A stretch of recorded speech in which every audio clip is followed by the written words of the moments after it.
Morning, everybody. How's everybody doing? Give me a like if you can hear me all right. A gold and silver junkie. See you in a little bit. Rob, Mark, Rick, Captain John, Brian, Beecher, everybody. Thanks for joining. Today we're going to be doing a live giveaway courtesy of Okuma.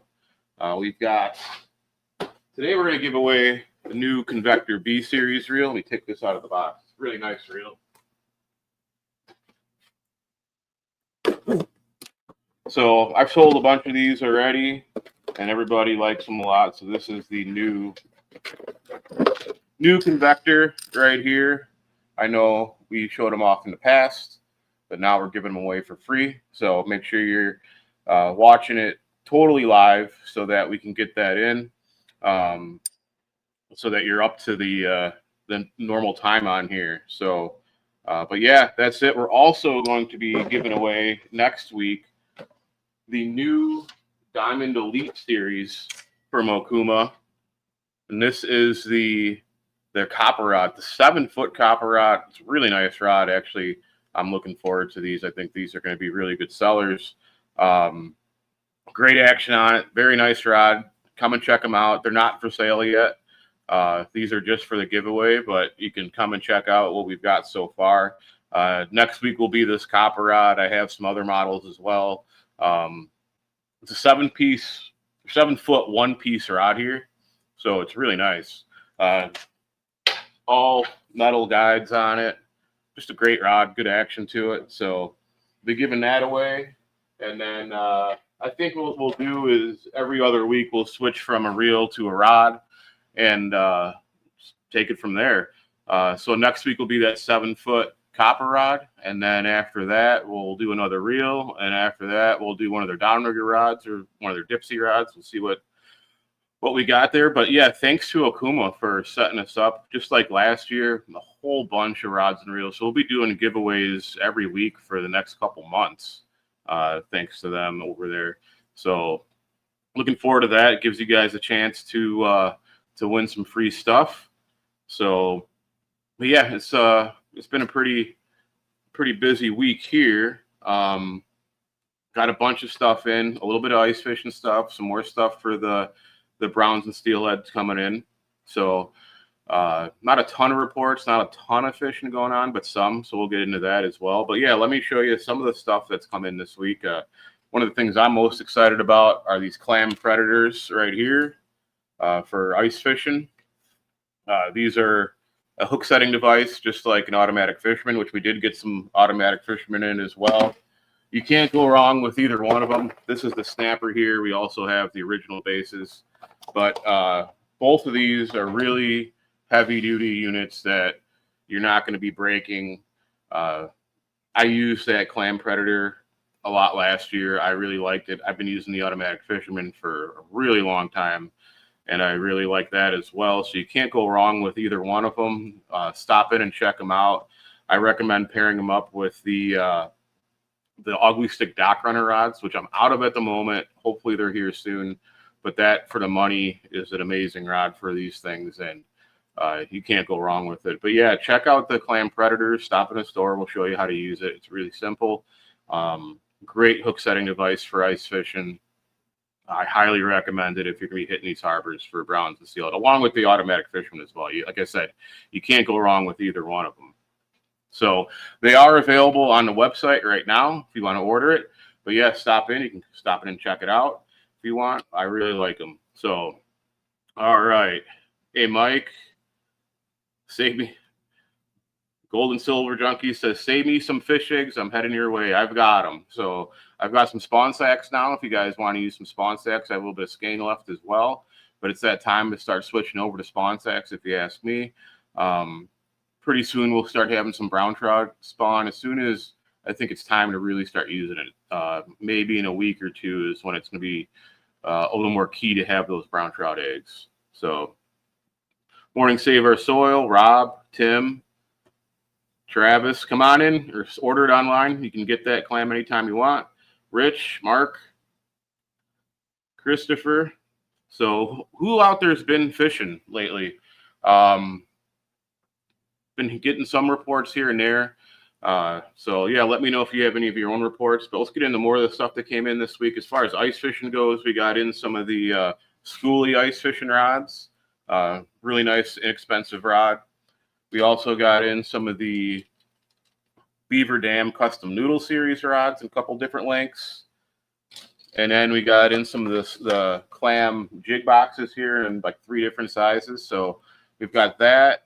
The ice fishing stuff's just starting to trickle in. We got in some of the Widowmaker jigs, a couple spring bobbers here, a few tip ups, but more. There's a lot more coming. All right, let's see. Isn't that comment popping up here? Well, Tony says, do the charter boats use 2-piece rods? Yeah, some do, some don't. When it comes to trolling, it doesn't really matter that much if you're using a 2-piece versus a 1-piece because you're not casting, so you don't have to worry about casting the end off. I really don't care either way, personally, what I'm using. That 7-footer behind me is a 1-piece rod, so that is kind of nice if you like that, but it's not really as critical as for other types of fishing. All right.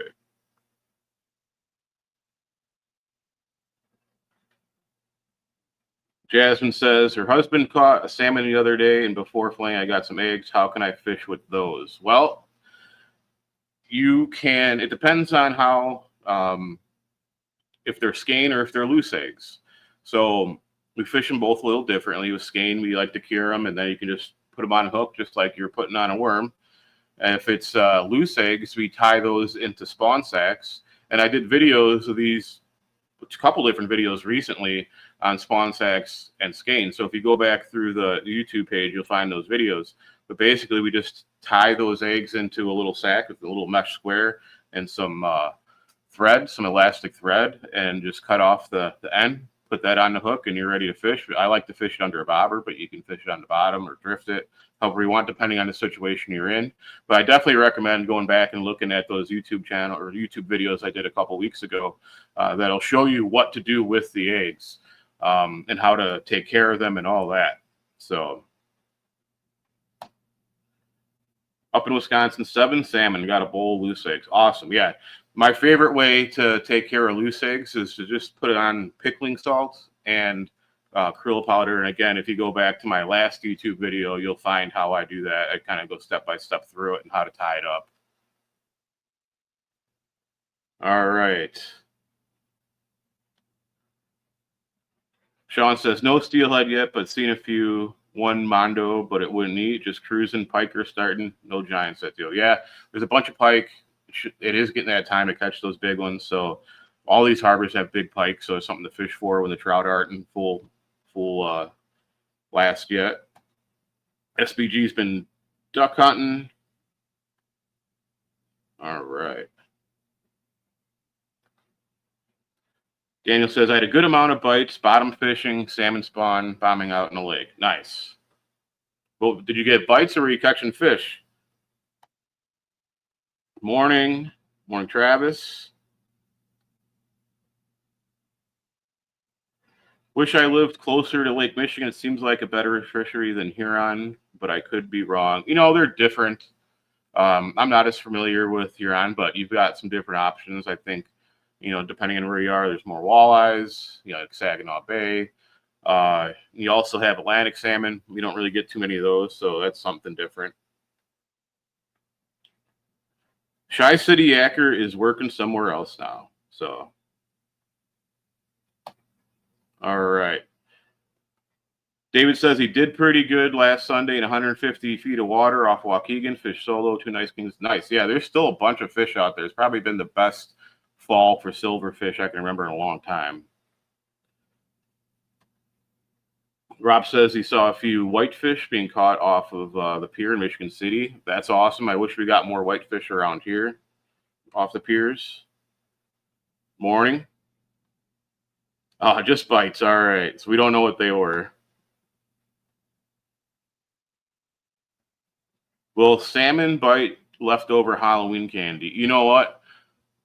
Back in the day, I know people that would drift like gummy bears in the rivers and catch fish. So you never know. All right.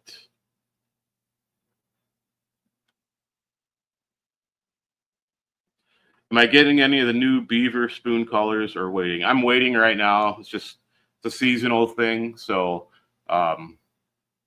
maybe sometime around New Year's, I'll start getting more of the trolling stuff back in.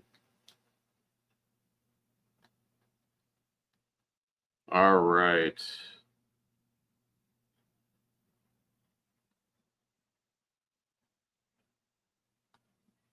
Seeing a lot of browns jumping in Kenosha, but no bites. You know, it's kind of normal. Those first wave of browns that come in aren't easy biters, but as things cool off, more and come in. Um, those are like early spawners, but as we get deeper into November and the water cools off more and more, those browns are going to start getting to be a lot easier to catch. Really around Thanksgiving is when it really fires up most of the time. That's about my favorite time. From Thanksgiving until it freezes is going to be really good fishing for browns, as long as we have good conditions, of course. But yeah, it's when that first wave comes in, they can be a little finicky, but it's going to get better and better. And it's just, you know, fishing the tube jigs like we've talked about, fishing with cast masters, crankbaits, and stuff like that. They'll bite it all, spawn sacks. There's a million different ways to catch them. So what temperature do burbot start moving in? You know, I don't really know, but it's typically a winter thing. So colder the better, I would assume.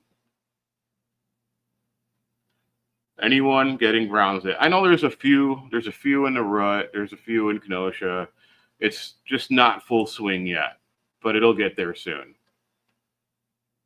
All right. SBG says hit the like. Yep, definitely hit the like. Thank you guys. Brushman Inc. says just got back from bow hunting. What'd you see? I've been bow hunting this week. I've seen some, but not a ton. I'm gonna hit it hard next week. That's why my hours have been limited for the last week or so. Working part-time and then hunting part-time, and hopefully I wrap that up this coming week and get back to working full-time here.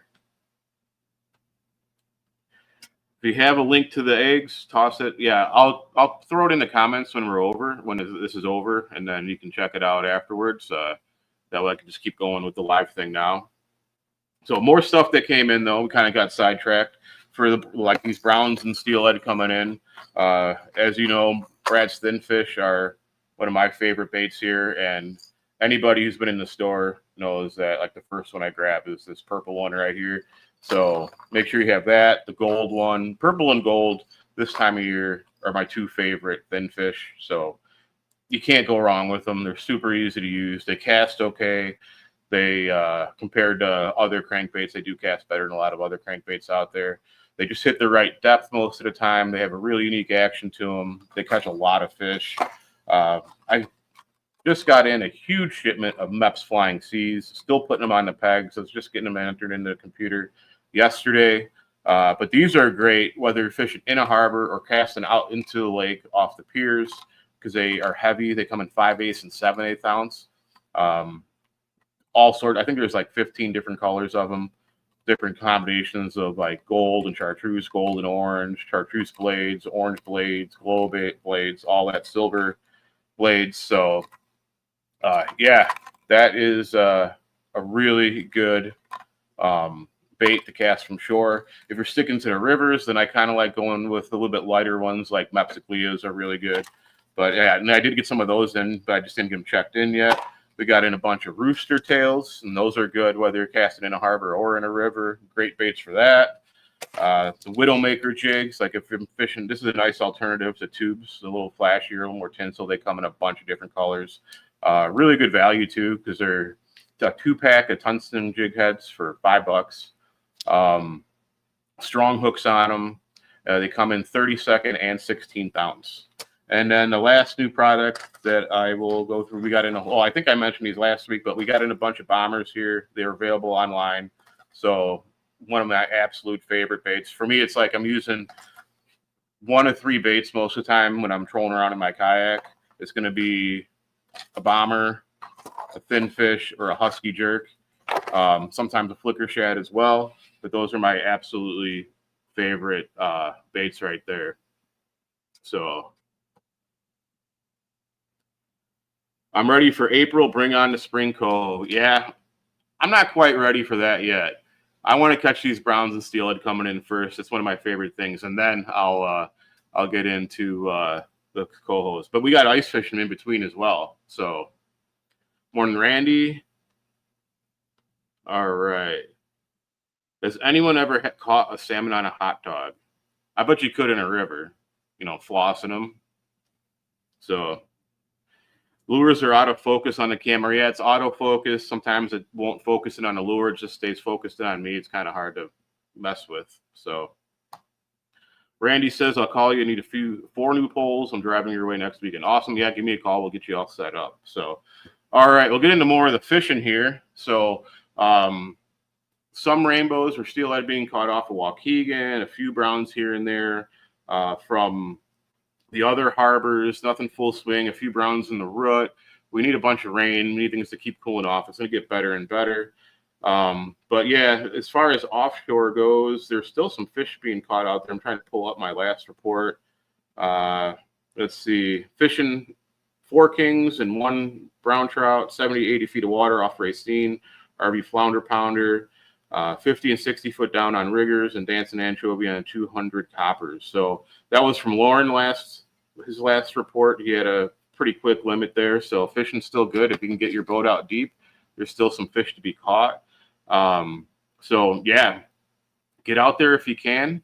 And we'll start getting into this Okuma giveaway now. So in order to win the Okuma reel, all you have to do is type in the word Okuma, and the bot will choose someone at random. Now, you can stop in the store. We'll ship this out to you if you're not local. So don't be afraid to type in the word Okuma here.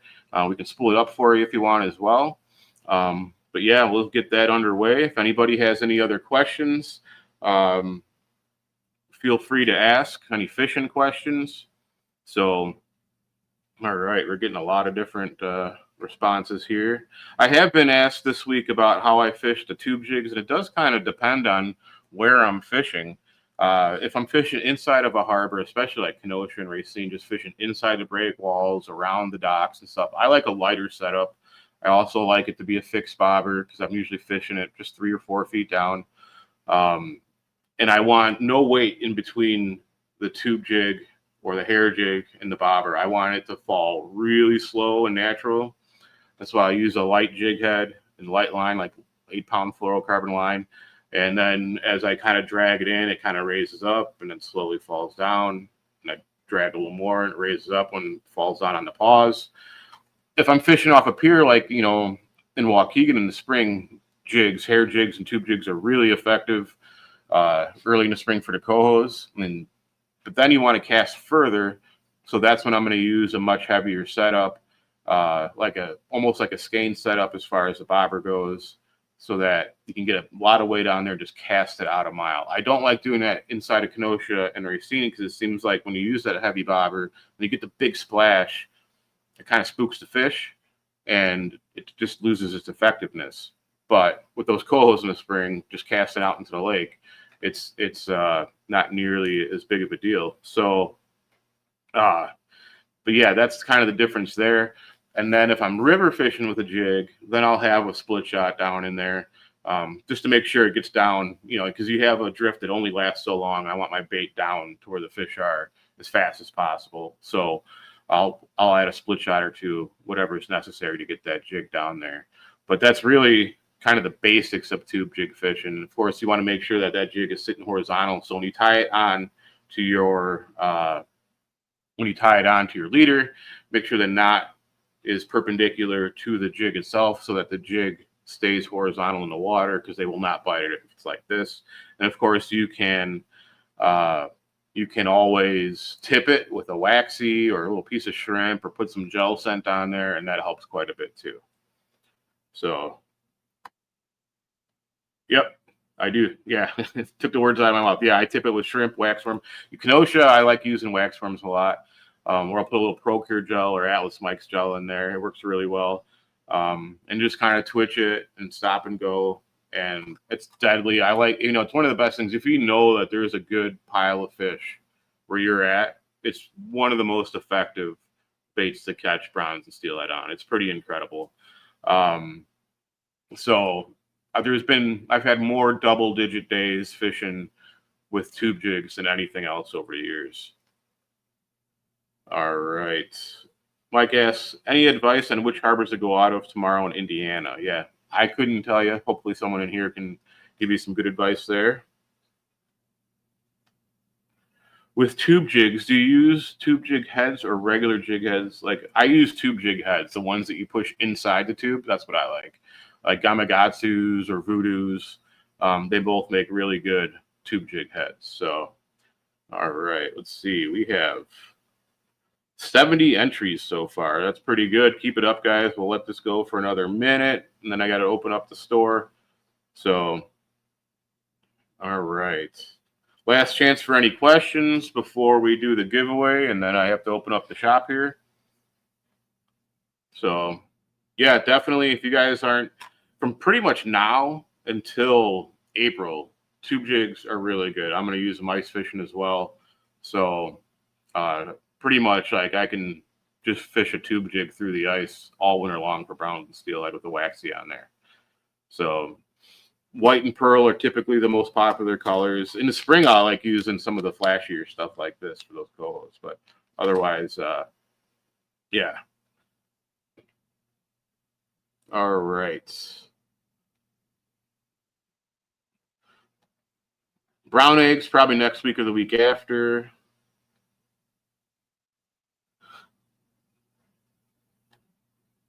When am I doing the smoking video? What kind of smoking are you talking about? I did a couple of videos on how to smoke salmon. It was my first attempt at making videos on my own.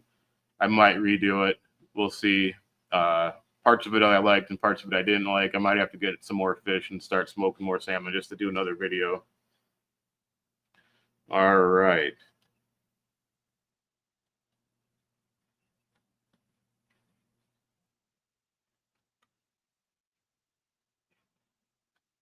I smoked salmon on my Weber Smoky Mountain. It was amazing.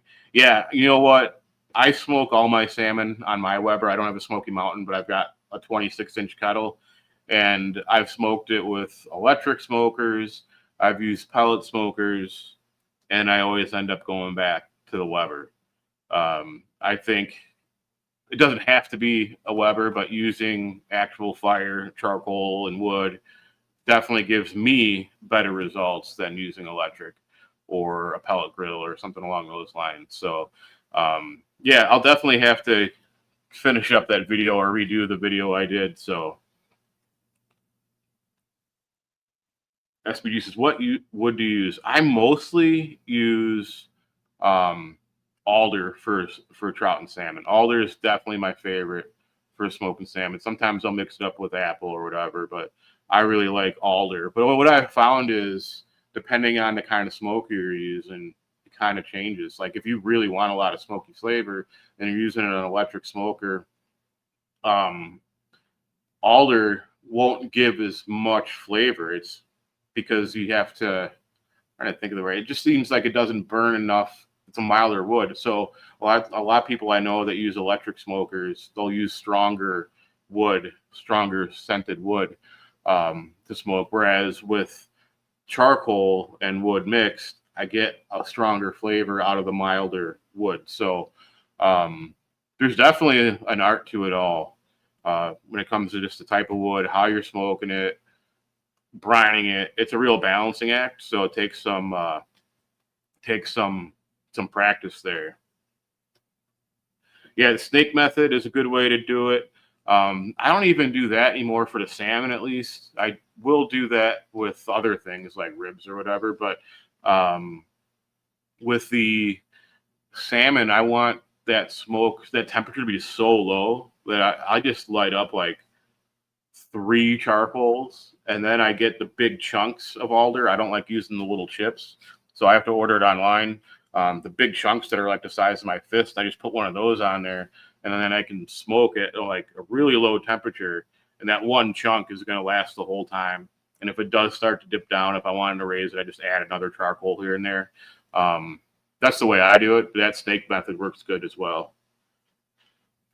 All right.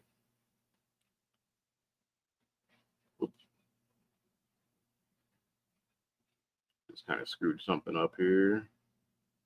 Let me get back to this. All right, we are going to choose a winner so that I can open up the shop here. And the winner is Trekker PSR. So, hey, Trekker, congratulations.